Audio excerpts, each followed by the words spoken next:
आदाब नमस्कार। एक घर में एक पत्नी और दो बच्चे रह रहे थे। उसी घर में किचन में फर्श के नीचे पति की लाश दफन थी और बच्चों को कुछ भी नहीं पता था। और ये लोग उसी घर में रह रहे थे, उसी किचन में खाना बनाते थे और उसी घर में सोते थे। कुछ दिनों बाद पत्नी और बच्चे वहाँ से चले गए। उस घर में एक किराएदार आ गया और वो भी कुछ दिन वहाँ रहा, लेकिन उसको भी नहीं कुछ भनक कि उसी घर के किचन में फर्श के नीचे एक लाश दफन है। एक दिल को झकझोर देने वाली ये घटना घटित हुई है गुजरात के अहमदाबाद शहर में। ये सच्ची घटना दोस्तों साल 2015 की बात है। बिहार में एक डिस्ट्रिक्ट है सीवान, वहाँ पे एक गांव है रामपुर। वहाँ पे एक लड़का रहता था, उसका नाम था अकबर अली उर्फ समीर बिहारी। और वहीं गांव की ही एक लड़की जिसका नाम था रूबी उर्फ प्रिया। दोनों में नज़दीकियां होती हैं, करीब आते हैं और दोनों शादी करने का फैसला करते हैं। एक दिन दोनों के घर वालों को पता चलता है और दोनों के घर वाले काफ़ी नाराज़ होते हैं, क्योंकि इंटरकास्ट मैरिज थी और गांव में इन सब का बहुत ख्याल रखा जाता है। घर वाले नाराज़, लेकिन अकबर और रूबी दोनों कमिटेड थे कि हमें शादी करनी ही करनी। घर वालों की नाराज़गी के होते हुए भी दोनों ने ज़बरदस्ती शादी की और वहाँ से अहमदाबाद के लिए निकल गए। अहमदाबाद में अकबर एक राजमिस्त्री का काम करता था और वहाँ आता है, एक किराए का मकान लेता है और वहाँ पे दोनों रहने लगते हैं। वो अपना नौकरी करता, मेहनती आदमी, ईमानदार भी था और धीरे धीरे मेहनत से वो अपना खुद का वहाँ पे एक घर बना लेता है। कुछ उसी बीच में इन रूबी और अकबर को दो बच्चे भी होते हैं, दो बेटे, और ज़िंदगी इस तरह से चल रही होती है। खुद का घर हो गया था और अकबर की एक नौकरी थी और काम भर की कमाई भी हो जाती थी और दोनों खुशहाल रहते थे। 2024 आता है, 9 साल बीत जाते हैं। अचानक एक दिन अकबर कहीं गायब हो जाता है और 1-2 दिन बीतता है। उसके बाद पड़ोसियों को नोटिस होता है कुछ, क्योंकि अकबर का रवैया ऐसा था, व्यवहार ऐसा था, लोगों से हंस के बात करना, मिलजुल के रहना। तो आसपास पड़ोस के लोगों से उसकी अच्छी खासी दोस्ती हुई थी और 9 साल बीत गए थे वहाँ। पड़ोसियों को लगा कि अकबर 2-3 दिन से दिखाई नहीं दे रहा है, तो उन्होंने रूबी से पूछा कि अकबर कहाँ है, आजकल दिखाई नहीं दे रहा है। तो रूबी ने कहा कि उनकी दुबई में नौकरी लग गई और वो दुबई चले गए हैं। इसमें कोई शक करने वाली बात तो है ही नहीं, नौकरी भाई कहीं इंसान बाहर करता है, यहाँ करता है, वहीं बात खत्म हो गई। उसके बाद रूबी अपना वहाँ रहती है। एक दिन रूबी घर में ताला लगा रही होती है, तो पड़ोसी पूछते हैं कि कहाँ जा रही हो, तो कहती है कि अब हम लोग भी गांव जा रहे हैं, अकबर अब यहाँ है नहीं, दुबई हैं, तो हम लोग यहाँ क्या करेंगे। वो चली जाती है। 2 महीने बाद उसी घर में कोई किराएदार आता है रहने के लिए। तो पड़ोसी तब भी देखते हैं, किराएदार 1-2 महीने रहता है, वो भी फिर चला जाता है, फिर घर में ताला लग जाता है। फिर 2025 आ जाता है, जून का महीना। एक क्राइम ब्रांच के ऑफिसर थे, उनके पास उनका एक मुखबिर जाता है, कहता है कि मुझे एक सूचना मिली है, फला एरिए में अहमदाबाद के, वही थाना लगता है लगभग, क्राइम ब्रांच का वो मुखबिर होता है। वो कहता है कि एक आदमी अकबर अली नाम का, और 1 साल से ऊपर हो गया वो गायब है, और मुझे जहाँ तक जानकारी है उसकी हत्या हो चुकी है और आप लोग पता लगवाइए। तो चूँकि मुखबिर की सूचना होती है तो पुलिस हल्के में नहीं लेती, क्योंकि मुखबिर पे ही डिपेंड होकर वो सारी इन्वेस्टिगेशन भी करते हैं। अब ऑफिसर 1-2 अपने सिपाही पुलिस को बोलता है कि जाके उस मोहल्ले में पहले पूछताछ करो, पहले जानकारी इकट्ठा करो, क्या मामला है। पुलिस वाले जाते हैं, उस पड़ोसियों से पूछताछ करते हैं, तो बताते हैं कि हाँ, अकबर नाम का एक आदमी रहता था यहाँ पे, लेकिन वो दुबई चला गया, उसकी नौकरी लग गई और उसकी बच्चे और वाइफ यहाँ रहते थे, वो भी गांव चले गए। वो लोग बिहार के थे। तो पुलिस वाले कहते हैं आप लोग को ये सब कैसे पता? तो वो कहते हैं कि उसकी वाइफ ने खुद हमें बताया कि अकबर की नौकरी लग गई है दुबई में और वो चला गया, इसलिए हम लोग गांव जा रहे हैं। और ये रूम इन्हीं का है, पहले भाड़े पे देते थे, अभी तो लॉक लगा है। पुलिस वाले वहीं से पता करते करते अकबर जहाँ पे नौकरी करता था वहाँ जाते हैं, वहाँ पे पूछताछ करते हैं। अब यहाँ पुलिस को एक नई चीज़ पता चलती है। वहाँ बताते हैं कि अकबर दुबई चला गया नौकरी के लिए, तो बोलते हैं कि अकबर ने कुछ बताया ही नहीं, बिना बताए उसने नौकरी यहाँ छोड़ दी। और जब भी वो कभी छुट्टी भी लेता था तो बिना इन्फॉर्म किए वो छुट्टी नहीं लेता था, लेकिन वो अचानक इस तरह से गायब हो गया, आया नहीं कभी। हमें इस चीज़ पे बहुत ताज्जुब है। अब पुलिस का शक बढ़ता है। वो कहते हैं कि उसकी सैलरी पूरी होने वाली थी, वो महीने भर की सैलरी भी नहीं लिया, अचानक वो आना ही बंद कर दिया। अब पुलिस को थोड़ा शक बढ़ता है, तो पुलिस वहाँ से अकबर का कॉन्टैक्ट नंबर लेती है, क्योंकि वहाँ पे पहला वाला उसका नोट रहता है। तो नंबर लेती है और फिर वहीं मोहल्ले में जाती है, पड़ोसियों से पूछताछ करती है। पड़ोसी कहते हैं कि आदमी बहुत अच्छा था, उसका व्यवहार भी बहुत अच्छा था, ये सब सारी चीज़ें बताते हैं। फिर वहाँ से पुलिस बिहार सिवान, जहाँ का वो अकबर रहने वाला था, वहाँ पे कांटेक्ट करने की कोशिश करती है। लेकिन ये लोग घर से सारे रिश्ते ख़त्म करके आए हुए रहते हैं, तो ज़्यादा कांटेक्ट इनका था नहीं वहाँ पे। तो वहाँ से भी कुछ पुलिस को हाथ नहीं लगता है। अब पुलिस, शक तो बढ़ रहा है लेकिन पुलिस को कुछ हाथ नहीं लग रहा है। अब पुलिस अकबर के नंबर से कॉल डिटेल निकालती है। अब सीडीआर आता है तो उसमें जो कॉन्टैक्ट्स नंबर, सब नंबर की उसमें शॉर्टलिस्ट करती है। कुछ रिश्तेदार, कुछ दोस्तों के नंबर मिलते हैं, उनसे फ़ोन करके पूछती है, तो उनसे भी कुछ पता नहीं चलता है। वो कहते हैं हम कांटेक्ट में नहीं हैं, हमसे बात नहीं हुई काफ़ी दिन। और उस सीडीआर में ये दिखता है कि करीब 14 महीने से वो नंबर बंद है और उस नंबर से कोई एक्टिविटी नहीं हुई, ना कहीं कॉल हुआ, ना कहीं मैसेज हुआ है। ये सारी डिटेल उसमें पता चलती है पुलिस को। और उसी नंबर में से रूबी का भी नंबर मिलता है पुलिस को, क्योंकि वो अकबर घर पे तो कॉल करता ही था। तो उस नंबर से पुलिस ट्रैक करती है रूबी को।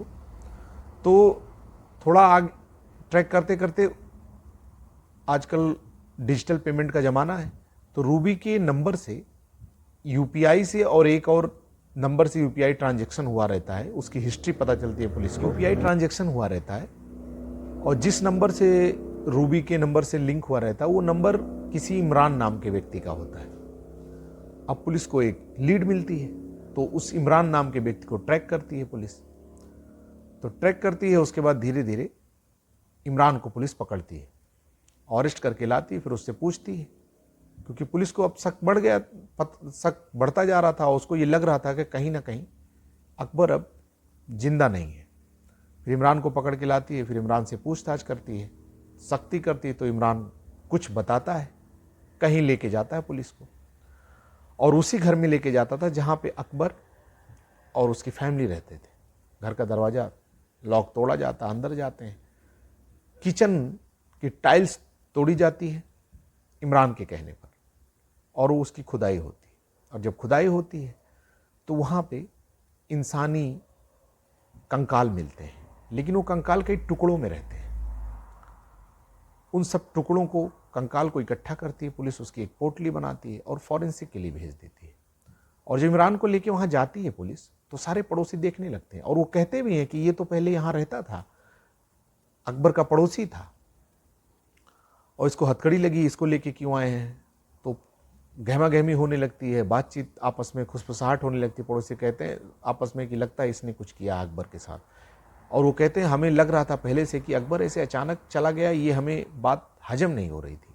नौकरी करना जाता, लेकिन फिर भी वो हम लोग से बात तो जरूर करके जाता कि मैं जा रहा हूँ, अब यहाँ नहीं आऊँगा या कब आऊँगा।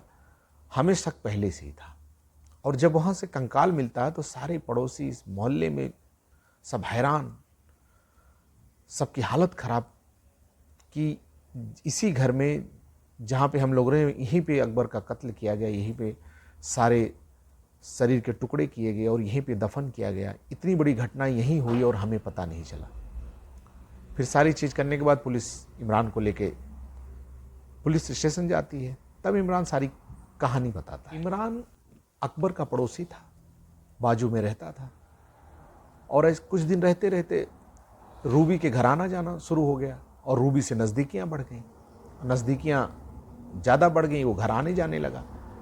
अकबर को शक होने लगा, इस बात को लेके घर में झगड़ा होने लगा। अकबर कई बार समझाया रूबी को, वो नहीं मानी। उसने कहा 2 बच्चे हैं हमारे। इस चीज़ के लिए अकबर टेंस रहने लगा, उसमें वो नशा वसा भी थोड़ा बहुत करने लगा, बहुत टेंशन में परेशान होने लगा। रूबी से मारपीट, घर में झगड़े, ये सब बढ़ने लगे। 1-2 बार उस इमरान को घर में वो आ गया तो इमरान घर में ही बैठा था, तो उससे और झगड़ा बढ़ा। धीरे धीरे घर में परेशानियां इस तरह से झगड़े की बढ़ने लगी कि रूबी उबने लगी और उसने कहा कि इमरान से कि अकबर को अब रास्ते से हटाओ, नहीं तो हम लोग रह नहीं पाएंगे। इमरान भी रूबी के बातों में आ गया। उसने कहा ठीक है, जो कहोगी वही होगा। उसके बाद इमरान उसके 2 दोस्त को मिलाता है, एक का नाम साहिल होता है, एक का नाम फैजू होता है। उन दोनों से कहता है कि एक आदमी को रास्ते से हटाना है, उसको पैसों की लालच देता है। वो भी राजी हो जाते हैं। एक दिन रात का वक्त था, ये तीनों अकबर के घर पहुंचते हैं और दरवाज़ा पहले से रूबी ने खोल दिया था, सिर्फ सटाया हुआ था ताकि ये लोग डायरेक्ट अंदर आ जाएं। ये तीनों जब अंदर दाखिल होते हैं तो अकबर भड़कता है कि ये कहाँ से आ गए। तब तक ये उसको पकड़ लेते हैं, उसके हाथ पैर रस्सी से बांध देते हैं, फिर धारदार हथियार से उसका गला काटते हैं और गला काटने के बाद शरीर के कई टुकड़े करते हैं। उसके बाद फिर ये लोग आपस में फिर ये बात करने लगते हैं कि अब लाश को कहाँ ठिकाने लगाएं। यही नहीं तय हो पा रहा था कि कहाँ लेके जाएं, क्योंकि बाहर निकलेंगे किसी चीज़ में लेके, बैग में या किसी केन में, तो ये सब चीज़ें आजकल लोग देखते हैं तो शक होने लगता है, क्योंकि इतनी घटनाएं हो चुकी हैं इन सब से रिलेटेड। कहीं बैग में लाश मिली है तो कहीं केन में लाश मिली है, तो ये सब ये आपस में डिस्कस कर रहे होते हैं कि किस चीज़ में बाहर लेके जाएं। फिर इन तीनों में से एक कहता है, दृश्य में एक फिल्म आई थी अजय देवगन की, उसमें जिस तरह से लाश को दफन करता है वो उस बारे में कहता है कि क्यों ना घर में ही दफन कर दिया जाए, किसी को पता ही ना चले। फिर तय होता है कि किसी कमरे में ना किया जाए, क्योंकि कमरे में बाहर के लोगों का भी कभी ना कभी आना जाना रहेगा, मेहमान का आना जाना रहेगा। ऐसी जगह करो जहाँ पे किसी का आना जाना ना हो। तो किचन तय होता है कि किचन में कोई भी आपके घर आएगा तो किचन में तो वाकई नहीं, कतई नहीं जाएगा, वो आपके कमरे या रूम या हॉल में ही बैठेगा। फिर किचन की टाइल्स तोड़ी जाती है, गड्ढा खोदा जाता है और सारे टुकड़ों को उसमें दफन किए जाते हैं, मिट्टी बराबर कर दी जाती है। और अगले दिन ये तीनों फिर से रेती सीमेंट लेके आते हैं, उसको कंक्रीट कर देते हैं और टाइल्स लगा देते हैं। इस तरह से लाश को दफन करके और ये चले जाते हैं। कितनी अजीब बात है, उसके बाद रूबी उसी घर में रहती है। उसको पता है कि इसी किचन में फर्श के नीचे मेरे हस्बैंड की लाश है और वहीं वो खाना बनाती, बच्चों को भी खिलाती है, महीनों वहाँ रहती। फिर कुछ टाइम बीतने के बाद वो परेशान होने लगती है, उसको घबराहट होने लगती है। फिर वो इमरान से कहती है कि अब मुझे यहाँ से निकालो, मैं यहाँ नहीं रह पाऊँगी। लेकिन ये विकृत सोच, बहसीपना ही था। नहीं, कहीं अगर किसी इंसान को पता हो कि यहाँ लाश दफन हो तो वो 1 मिनट वहाँ ना रुक पाए, लेकिन ये वहाँ इतना दिन तक थी। फिर इमरान उसे दूसरे कहीं जगह ले जाता है, जब ये पड़ोसियों से कहती है कि अब हम लोग गाँव जा रहे हैं, और अकबर चला गया दुबई। फिर इमरान इसको ले जाके दूसरे कमरा दिलाता है, वहाँ रख देता है दूसरी जगह पे, और ये किराए पर दे देता है। ये लोग प्रॉपर्टी को बेचना चाह रहे थे, लेकिन ये प्रॉपर्टी अकबर के नाम थी और इसने अकबर का नाम इस तरह से बताया था कि वो दुबई में है, डेथ बताई नहीं थी, तो प्रॉपर्टी इसके नाम ट्रांसफ़र नहीं हो रही थी। और बेचने के लिए ब्रोकर पेपर मांग रहा था कि जो ओनर है उसको सामने होना चाहिए, इसलिए प्रॉपर्टी बेच नहीं पा रहे थे और परेशान थे लोग। जिस रूबी के लिए अकबर ने घर वालों से लड़ाई की, नाराज़गी की, रिश्ता ख़त्म किया और इसे शादी करके अहमदाबाद लेके आया, मेहनत की, एक घर बनाया इसके लिए, 2 बच्चे हुए, लेकिन ये सब ये भूल गई। अपनी गलत सोच, गलत रिश्ते के चक्कर में इसने सारे उसके लॉयल्टी, उसका जान मान, उसका प्यार, सारी चीज़ भूल गई और एक गलत रास्ते पे, क्राइम के रास्ते पे चल पड़ी और खामियाजा आपके सामने है। तो इस तरह से, और जो मुखबिर को सूचना मिली थी इस बारे में, वो जो साहिल और फैजू थे, इसके दोस्त इमरान के, इन दोनों में से कोई एक कहीं एक जगह डिस्कस कर रहा होता है इसी के बारे में, और वहाँ पे मुखबिर बैठा हुआ रहता है, तो उसको इस बारे में पता चलती है और उसकी सारी बातें वो सुन लेता है। फिर वो आके अपने ऑफिसर को बताता है कि ऐसा ऐसा मामला, आप इसकी जांच करवाइए। एक मुखबिर की समझदारी, उसने ध्यान से इस बात को सुनी और इतनी बड़ी कत्ल, इतने बड़े क्राइम से पर्दा उठा और लोग पकड़े गए। तो अभी तो इमरान अरेस्ट हुआ, अभी ये हाल की घटना है, 2025 अक्टूबर लास्ट में ही घटना हुई है। उसके बाद वो लोग भी पकड़े गए हैं और सब अभी जुडिशियल कस्टडी में हैं। अब आगे पुलिस चार्जशीट तैयार कर रही है, फिर इन सबकी तो सख्त से सख्त सजा ही होगी।